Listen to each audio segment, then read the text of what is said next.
This section of the DevTest Product Expert Training will cover managing environment variables in DevTest.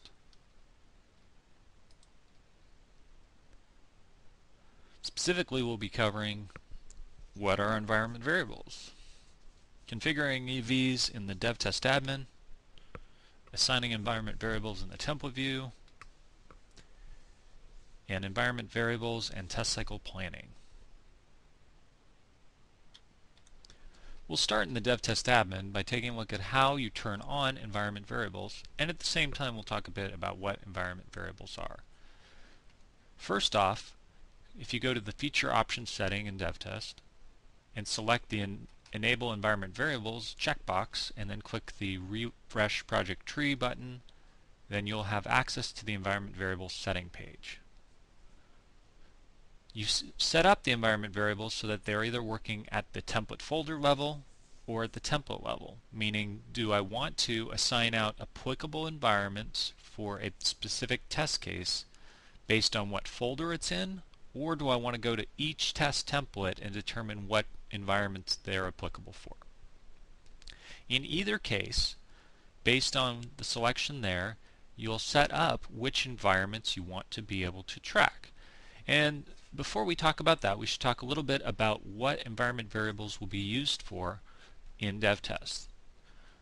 For one, when I'm creating test cycles and planning test execution, environment variables will act as a filter so that it will only show me test coverage that is applicable for the environments that I am selecting to be tested in that particular release or test cycle. Secondly, if I select a test template and a test cycle that is applicable for more than one selected environment, then it will actually create an additional instance of that test task for the additional environments. So they are used both as a filter and also as a way to create copies of test cases that may be needed to test particular environments. So you can set up those environment variables by setting up environment types and then values for each of them. I can create a new environment variable just by clicking New here, and as I select a particular environment variable, I can add a new value by entering a value here. If you want to limit the maximum number of environments that can be selected or generated in the DevTest Planning Wizard, you can use these selections here to limit those numbers. Now we'll take a look at the DevTest client to see how environment variables are used in the actual application.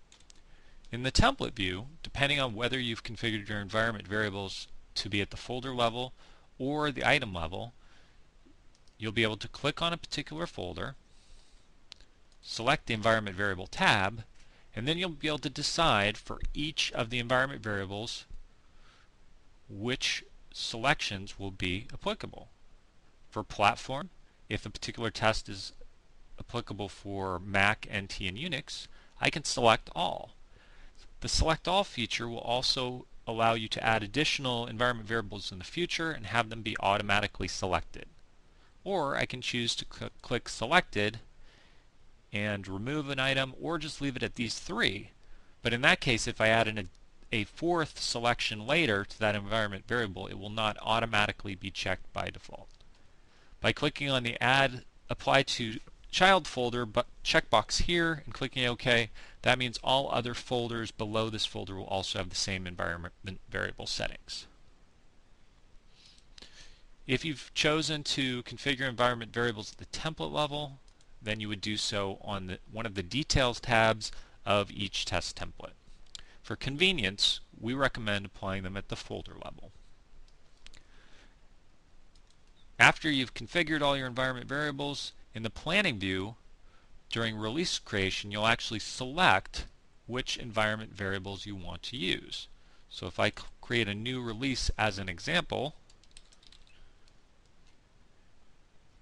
and click through the first couple pages, when I reach the environment variable selection page, I will pick which of these environments I want to use. So let's say today we're going to be testing a platform and a language, but we're going to ignore game console.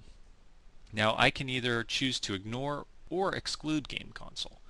By choosing exclude, that means any test that has a selection value for PS3, Wii, or Xbox 360 will not be available for testing in this particular release.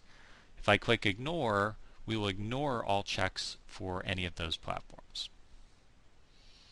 When I click next, I will see a combination of those platforms and languages together, and I can pick which ones are valid for me.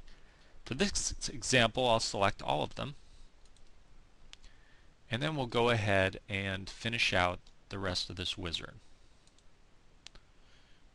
Based on the environment selections that I made in the wizard, I'm going to then see an instance of each test case for all of the applicable environments that are available to it.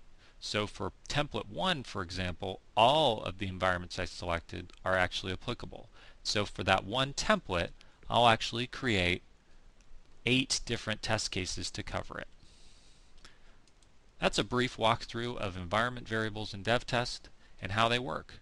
In addition to seeing environment variables both in the wizard and in the template view, they're also available in our reporting too. For example, in this summary tab that is labeled environment, it'll show me all of the data for a particular product or release based on the environment selections.